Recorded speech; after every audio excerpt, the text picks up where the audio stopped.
Hello बच्चों। पिछले class में आप लोगों से हम ग्राफ के से रिलेटेड कुछ क्वेश्चंस का डिस्कस किए थे। ग्राफ कैसे स्ट्रेट लाइन का जो इक्वेशन है y equal to M X plus C से वो कैसे ड्रॉ किया जाता है, क्या क्या कॉन्सेप्ट है, उन सारी चीज़ों के बारे में हम डिस्कस कर चुके हैं। यदि आप वीडियो नहीं देखे हैं तो उन वीडियो का डिस्क्रिप्शन में हम लिंक दे देंगे, वहां से आप आसानी से देख सकते हो। अभी कोऑर्डिनेट ज्योमेट्री का कुछ और पोर्शन है ना, उसको और सीखने की हमें जरूरत है ना। जैसे इलिप्स है, थोड़ा हाइपरबोला का पार्ट्स, सर्कल कैसे, सर्कल का इक्वेशन क्या होता है, इन सारे चीजों के बारे में हमें जानना बेहद जरूरी है। इसका फिजिक्स में थोड़ा थोड़ा यूज आता है, तो क्यों ना हम पहले ही कोऑर्डिनेट ज्योमेट्री में पढ़ रहे थे, हम क्या स्ट्रेट लाइन का इक्वेशन कैसे ड्रॉ किया निकाला जाता है, ग्राफ कैसे ड्रॉ किया जाता है, इन सारे चीजों के बारे में डिस्कस कर चुके हैं ऑलरेडी। आज हम डिस्कस करने वाले हैं इलिप्स के बारे में। ऐसा नहीं है कि इलिप्स हम पूरा डिटेल पढ़ेंगे, थोड़ा सा बेसिक नॉलेज लेंगे जो हमें कहाँ पे जब हम ग्रेविटेशन पढ़ेंगे ना चैप्टर, तो उस सारे चैप्टर्स में हमें हेल्प देगा। वो आपको देखना कैसे देगा, हेडिंग में लिखो बच्चों इलिप्स ना। बड़ा ही प्यारा सा टॉपिक है, ध्यान से सुनिएगा। ऐसा नहीं कि बहुत बड़ी भारी भरकम सिखाने वाले, बस थोड़ा सा जितना हमसे हमारा काम चल सके फिजिक्स में ना। तो हेडिंग डालिएगा इलिप्स। क्या डालना है? इलिप्स। इलिप्स जो होता है इसका स्टैंडर्ड इक्वेशन होता है, स्टैंडर्ड इक्वेशन बच्चों वो होता है x square upon a square plus y square upon b square equal to 1। यही हमारा स्टैंडर्ड इक्वेशन होता है इलिप्स का ना। इलिप्स का यह एक स्टैंडर्ड इक्वेशन है। अब बताओ यहाँ पे क्या है, हम थोड़ा थोड़ा और देखा जाता है कि जब हमारा वर्टेक्स वर्टेक्स वर्टेक्स हम मानते हैं, हमारा क्या होता है, वर्टेक्स होता है, उसके बाद सेंटर होता है उसमें, तो a plus minus A zero मान लो ना, प्लस माइनस ए जीरो ना। और यह तब माना जाएगा जब हमारा केस मानते हैं इसमें ना, व्हेन हमारा क्या है, a ग्रेटर हो b से, a ग्रेटर हो b से, केस नंबर 1 है ये हमारा ना, केस 1। जब a जो है वो हमारा b से बड़ा हो तो वर्टेक्स हम a प्लस माइनस ए मानेंगे, और जीरो यह हमारा कोऑर्डिनेट है वर्टेक्स का, वो क्या होगा देखा जाएगा। सेंटर होता है, सेंटर जो है हमारा वो जीरो जीरो मान लेते हैं ना, जीरो जीरो है। तो जब a ग्रेटर देन b है तो इस सिचुएशन में जो ग्राफ ड्रॉ होता है ना इलिप्स का, वो कुछ ऐसा होगा, देखिएगा ध्यान से ना। इस तरह से ग्राफ ड्रॉ होता है।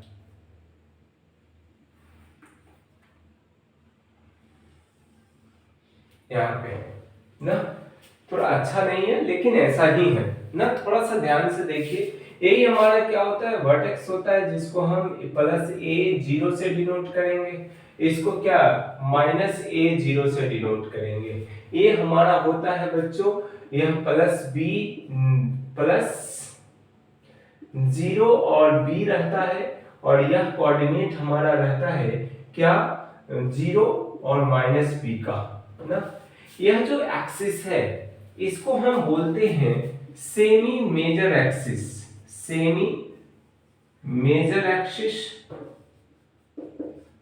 इसका नाम होता है semi minor axis, semi minor axis.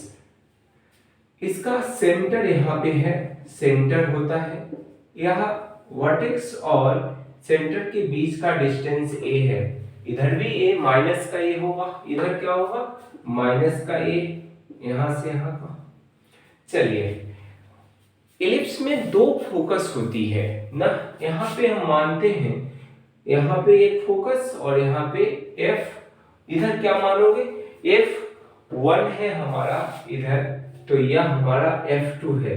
इसका कोऑर्डिनेट होता है a e 0 और इसका कोऑर्डिनेट होता है -AE0 इस तरह से।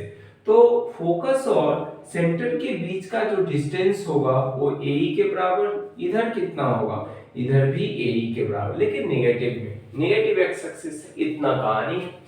अच्छा, थोड़ी और बात देखते हैं। जब मान लो कि यह टोटल डिस्टेंस, मतलब यह हमारा कितना हो जाएगा, मान लो इसको हम मान लेते हैं P, इसको मान लेते हैं Q न, पॉइंट माना जाता है, इसको मान लेते हैं O। तो हमें मालूम करना है, मतलब क्या क्या है, हमें F1Q मालूम करना है क्या होगा। तो ध्यान से देखिए, क्यों हम ऐसा नहीं बोल सकते हैं, O Q की जो डिस्टेंस है A है और O F1 की डिस्टेंस है AE। तो यहां हम FQ की डिस्टेंस निकाल सकते हैं क्या, OQ माइनस का OF1, तो A माइनस A मतलब है A1 माइनस E। तो F1 जो है वो वह F1 Q के बीच का जो डिस्टेंस है वो क्या लिखोगे, A इंटू 1 माइनस E। अच्छा, टेंशन आता होगा E को क्या बोला जाता है, तो E जो होता है बच्चों इसेंट्रिसिटी होता है, इसेंट्रिसिटी ना, E को बोला जाता है इसेंट्रिसिटी। इतनी कहानी है। उसके बाद यहाँ पे दो फोकस, जस्ट लाइक इधर भी वैसे ही आप इसका मान लो कि O और P2 मतलब P और F2 के बीच का डिस्टेंस निकालना है, जैसे वैसे किए हैं जस्ट लाइक यहाँ भी वैसे कर सकते हैं, कोई दिक्कत नहीं। तो छोटी छोटी बात है। अच्छा, एक बात, छोटी बात और, यह डिस्टेंस कितना होगा, सेमी माइनर एक्सिस को B से यहाँ का डिस्टेंस B, यह टोटल डिस्टेंस A, यहाँ पे AE को बोला जाता है इसेंट्रिसिटी। ये सारी कहानी है।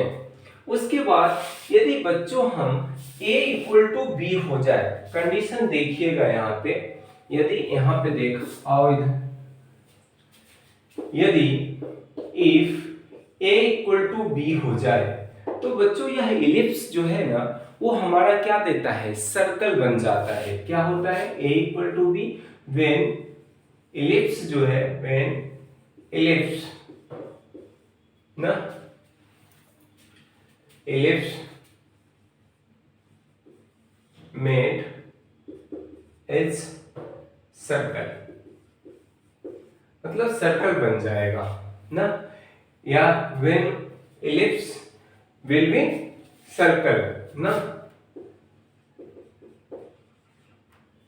होगी ना, जब हमारा इलिप्स क्या हो जाएगा, सर्कल हो जाएगी।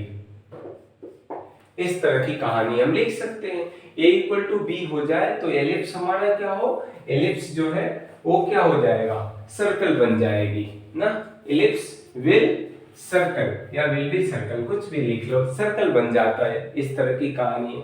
उसके बाद क्या लिखोगे, यहां देखना ध्यान से, इतना कहानी। और क्या लिख सकते हैं, यदि बच्चों एरिया ऑफ इलिप्स जो होता है, एरिया तो निकालना हो, एरिया ऑफ इलिप्स क्या होता है, पाई इंटू ए इंटू बी, पाई इंटू ए इंटू बी। इतना। एक और बात याद रखिएगा, यदि b निकालना हो, b तो a into root under 1 minus e square लिखा जाता है ना, हमें b मालूम करना हो, b। तो ये सारा चीज, इतनी बात हमें ध्यान में रखनी है इलिप्स के बारे में, और कुछ नहीं है। एक छोटी सी और बात, यदि केस नंबर 2 में देखना ध्यान से, केस नंबर 2 में यदि ऐसा हो a लेसर हो जाए b से, तो हमारा इलिप्स जो बनेगा वो ऐसा बनता है, ध्यान देखिएगा, इस तरह से ना।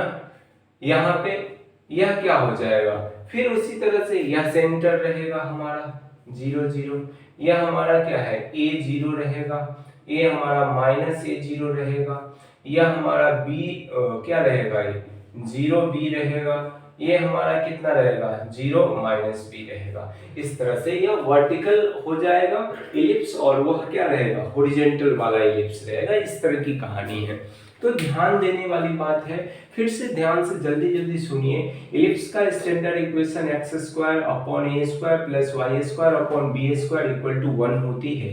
कंडीशन है बच्चों ए ग्रेटर देन बी हो, तो इस तरह से हमारा इलिप्स का इक्वेशन ग्राफ बने, मतलब इलिप्स बनता है। जो हमारा यह वर्टेक्स है इसको a0, यह हमारा -a0 हो जाएगा। यह दो फोकस होता है, इसमें भी दो फोकस होगा, F1 और F2 के नाम से जानते हैं। फोकस का कोऑर्डिनेट होगा AE0 और इसमें क्या होगा माइनस का AE0। E को बोला जाता है इसेंट्रिसिटी, A हमारा क्या है सेमी मेजर एक्सिस का डिस्टेंस है, B हमारा क्या है सेमी माइनर एक्सिस का डिस्टेंस है। इस तरह की कहानी है। यदि हमें F1 Q के बीच डिस्टेंस निकालना है तो वह डिस्टेंस होता है A × 1 - A। E को इसेंट्रिसिटी बोला जाता है। A और B बराबर हो जाए तो क्या बन जाता है इलिप्स हमारा सर्कल हो जाएगी। और एरिया निकालना हो इलिप्स का तो क्या लिखते हैं पाई × A × B। A हमारा क्या है सेमी मेजर एक्सिस, B हमारा क्या है सेमी माइनर एक्सिस। यदि B निकालना हो A मालूम हो तो हम क्या लिखते हैं B = A × 1 - E² होता है। उसी तरह जब A < B हो जाए तो इस तरह से इलिप्स का इक्वेशन मतलब क्या बनेगा ग्राफ बनता है इस तरह का। ये सारी कहानी है और कुछ बड़ी बात नहीं है, ध्यान से देख लीजिए एकदम। और काम होता है इलिप्स का, इतना ही हमें फिजिक्स में जरूरत है, इससे ज्यादा हमें कोई जरूरत नहीं है सीखना ना। इससे ज्यादा आप मैथ में जरूर सीखोगे, बहुत सारा चीज है मैथ में, आप अच्छे से पढ़ना। यह क्या सारी कहानी, तो इतना स्क्रीनशॉट ले लो। फिर आगे इसके बाद थोड़ा सा हाइपरबोला के बारे में पढ़ लेते हैं, बस इक्वेशन। हमें आई थिंक हमें कोई जरूरत भी नहीं आएगा, लेकिन इतना पढ़े हैं तो हाइपरबोला का भी इक्वेशन जान ही लेते हैं। मिटा दो, चलिए।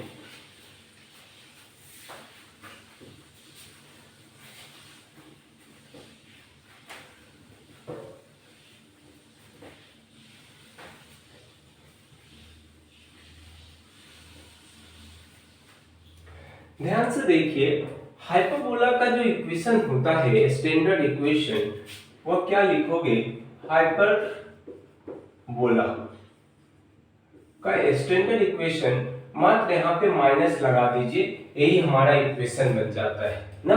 ग्राफ की बात करें तो ऐसा ग्राफ बनाएगा हाइपरबोला का, यहाँ पे सेंटर रहेगा 0 0 और यह बस थोड़ा अच्छे से बना लिया जाए।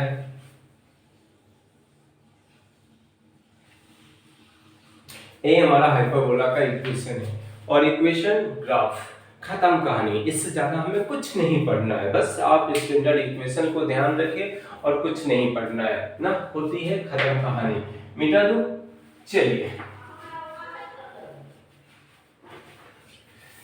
थोड़ा आते हैं सर्कल के बारे में जानकारी ले लेते हैं। सर्कल का इक्वेशन क्या होता है, स्टैंडर्ड इक्वेशन, ये सारी चीजें ना। तो हेडिंग देना बच्चों सर्कल,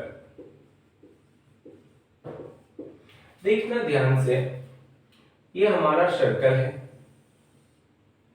ना, इसकी हमें इक्वेशन मालूम करनी है। यह हमारा सेंटर है जिसका कोऑर्डिनेट अल्फा बीटा मान लेते हैं, अल्फा बीटा। यह हमारा रेडियस ए है। किसी पॉइंट पे सर्कल के किसी अनदर पॉइंट पे यहाँ का कोऑर्डिनेट एक्स वाई मान लेते हैं। यदि ए है तो यह भी ए ही होगा।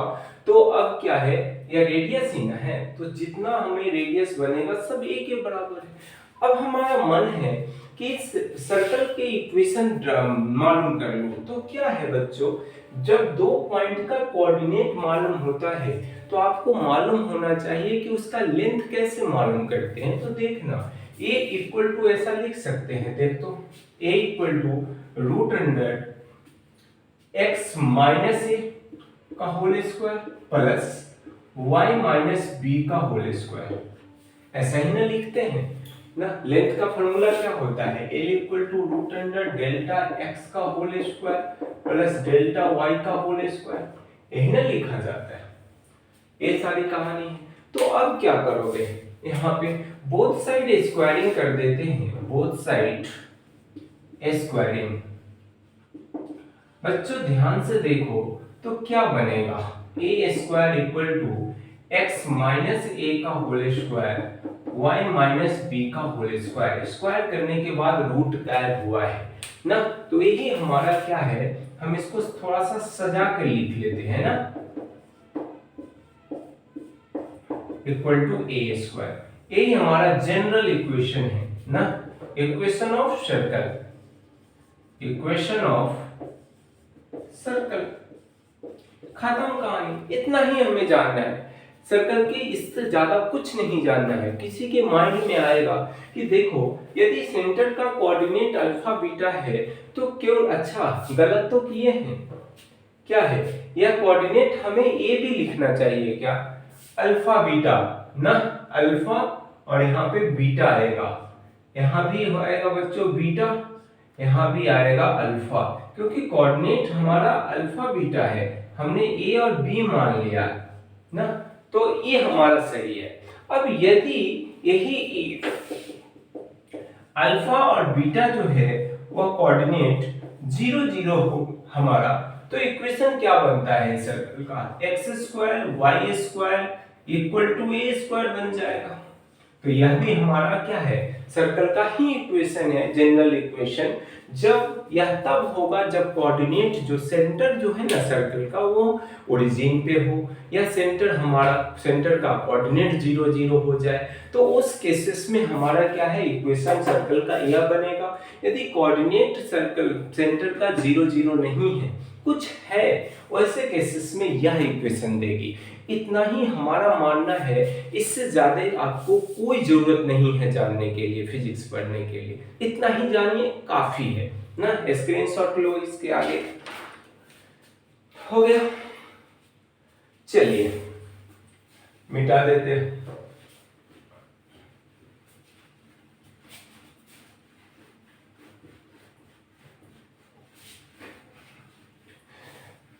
बच्चों ये सारी चीज तो होती है खत्म ना। अब आता है थोड़ा सा और ग्राफ की बात कर लेते हैं, एक्सपोनेंशियल ग्राफ।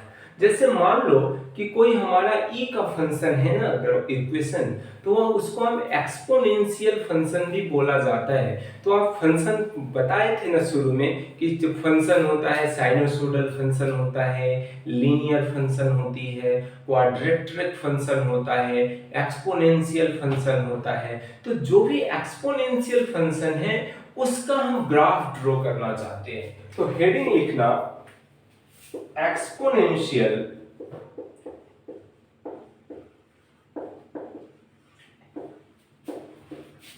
ग्राफ।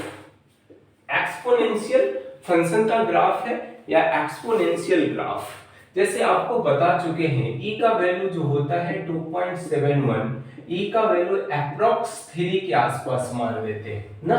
जब क्या करेंगे इसका हम, मतलब हम क्या कर रहे हैं, मतलब जो अप्रॉक्स जो वैल्यू है वो 3 मान के चलते हैं ना, ये सारी कहानी है। अब देखो ऐसा है, इक्वेशन हम ए लेते हैं, y equal to e to the power minus x है, इसका हम ग्राफ ड्रॉ करना चाहते हैं। तो ग्राफ कैसा होगा देखिएगा ध्यान से, y इक्वल टू ऐसा लिख सकते हैं 1 e to the power x, 1 by e to the power x। यदि बच्चों x इक्वल टू 0 है तो y क्या होगा, y हमारा 1 होगी ना, y हमारा क्या होगा 1 होगा। यदि x इक्वल टू हमारा इंफिनिटी है ना, और इक्वल लिखना सही है क्या, ध्यान से देखिए ये लिखना सही है, x कभी भी इक्वल साइन इंफिनिटी के साथ नहीं लिखते हैं, x टेंड्स टू 0 मतलब इंफिनिटी, तो y भी क्या होगा टेंड्स टू इंफिनिटी के बराबर होगा। ऐसा सिचुएशन है, इसका मतलब है कि जब ग्राफ यहाँ पे x एक्सिस है, यहाँ पे y एक्सिस है ना, ग्राफ ड्रॉ करोगे जब x 0 है तो y 1 है, इसका मतलब ग्राफ कहाँ से शुरू होने वाला है, x एक्सिस पर हमारा y 0 होती है, जबकि y एक्सिस पर x 0 होता है, तो x का 0 तो y 1, मतलब यहाँ पे कुछ ग्राफ शुरू होने वाला है 0 1। तो यह ग्राफ और धीरे धीरे नीचे आएगा और इन्फिनिटिव ऐसा बढ़ते जाएगा। यह टच नहीं करेगा, बिल्कुल पास में रहेगा लेकिन टच नहीं करेगा, क्योंकि एक्स इन्फिनिटी पे वाई हमारा क्या दे रहा है, इनफाइनाइट दे रही है। तो यह ऐसा ग्राफ बनने वाला है ना। चलो ये समझ में आया होगा। दूसरा ग्राफ देखिए ध्यान से, y equal to 1 minus e to the power minus x है। इसका ग्राफ ड्रॉ करना चाहते हैं, तो कैसे, पहले तो इक्वेशन बनाइए, y equal to 1 minus 1 e to the power x लिखेंगे। यदि बच्चों यदि x हमारा 0 है तो y कितना होगा, 0 होगा। x यदि हम बढ़ा रहे हैं, इंक्रीज कर रहे हैं, तो y भी बढ़ेगा, लेकिन एक टाइम आएगा कि कंटिन्यूअसली बढ़ेगा नहीं। जैसे जैसे x बढ़ाएंगे तो y फिर डिक्रीज करना चालू करेगा। तो इसका कुछ ग्राफ जो होगा वो इस टाइप से का x एक्सिस है या y एक्सिस है ना। इनिशियली कहां से शुरू होगा, तो x 0 पे y 0, मतलब यहां से ऐसे शुरू होने वाला है। यह ग्राफ 0 से स्टार्ट होगा और यहां धीरे धीरे आगे की ओर बढ़ेगा, लेकिन एक फिर समय आएगा जहां पे y घटना चालू करेगा ना। तो ये सारे x बढ़ेगा तो y घटेगा, इसलिए वो ग्राफ आगे जाके फिर नीचे की ओर कर्व होता है ना। हो गया, ये सारी कहानी है ना। बना लीजिए, सारा चीज हो गया खत्म। एक्सपोनेंशियल का ही ग्राफ, इससे ज्यादा क्या है। बस इतना हो जाने के बाद अब जैसे जब भी चैप्टर्स में आएगा, यहाँ जब करंट इलेक्ट्रिसिटी 12th में पढ़िएगा ना, तो इन सारी चीज़ों का बहुत ही यूज आता है। तो वहाँ पे आपको फील आएगा कि टाइम पास नहीं किया गया था, हमें पढ़ना बहुत ज़रूरी था। और जैसे जैसे चैप्टर्स में जहाँ भी आएगा वहाँ आपको बस एक ओवरव्यू दिया जा रहा है कि ऐसा बनाया जा सकता है ना, और कुछ नहीं है। चलो हो गया, स्क्रीनशॉट ले लीजिए। एक और ग्राफ देखते हैं, वो एक्सपोनेंशियल का तो ग्राफ नहीं है, लेकिन उसको यहीं पे सीख ही लेते हैं क्या जाता है मेरा। अब देखो y इक्वल टू ऐसा है 1 बाई एक्स है ना।